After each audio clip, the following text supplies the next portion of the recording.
You can explain that, but all the other communications we have here. Kamĩtĩ ya seneti ĩrĩa yathĩrĩirwo gũthuthuria ikuũ cia andũ matanyihiire 330 mũtitũ-inĩ wa Shakahola igĩcũngĩrĩrio nĩ mathomo mogomu ma Mackenzie igĩtena gĩikaro na rũhonge rwa ũkinyanĩria bũrũri-inĩ ĩkĩenda ĩtarĩrio kĩgumo kĩa wandĩkithia wa ceceni ĩrĩa kũratuĩka yandĩkithĩtio na rĩtwa rĩa Mackenzie. Why haven't you pulled down social media content? Because it seems you are only talking about television. You've not even told us about radio.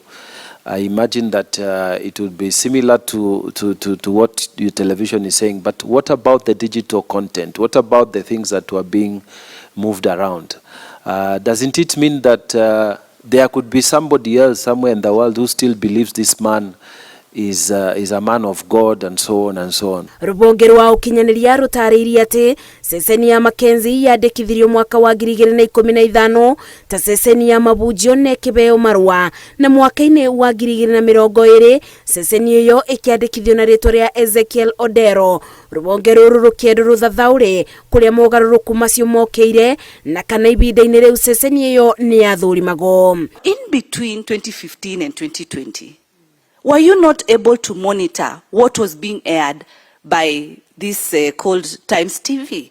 Because as you state earlier, you are not able to either categorize religious TV stations, either commercial or community. Rũhonge rwa ũkinyanĩria nĩ rũregete kweberia mathomo ma Mackenzie mitambo-inĩ na nenda-inĩ cia ũkinyanĩria rũkiuga wĩra waguo ceceni-inĩ cia mũhunjia nĩ kũthũrima ũboro na njino kũrĩ ndini iria ingĩ na atĩ ĩrĩa yarĩ ceceni ya Mackenzie ĩtiaunire watho ũyũ. It's more complicated than that. There are things we can do, but the others we can't do. So, and that's why my colleague is here.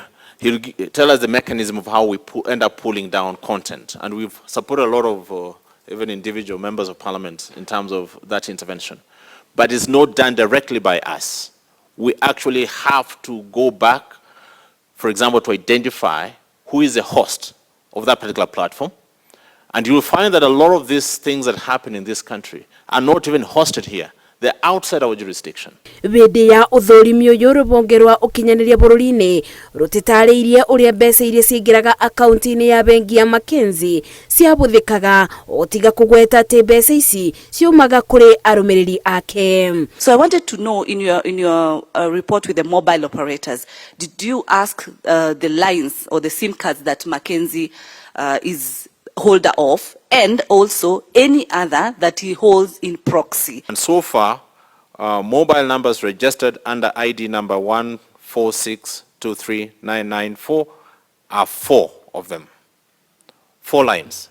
This is from Safaricom. From Telcom side, we have 2 lines. So I don't have information on the Airtel lines. But the letter goes on to say, from the records, we note that Mr. Paul Mackenzie also had an inactive merchant account, but never transacted with it. Ibinda-inĩ rĩu kanjũ bende ĩrĩa kũnyitĩtwo ũgeni nĩ kamĩtĩ ya seneti ndũmĩrĩri-inĩ yayo nĩ imenereirie ciĩko cia Shakahola ikĩũria thirikari kuoera arĩa mabĩtĩtie makinya ma watho ĩndĩ ti ndini ciothe. Ngĩribotera Inooro TV, njĩtagwo Masi Wadia wa Mũrĩithi. Honorable members, you don't depart, we still have others.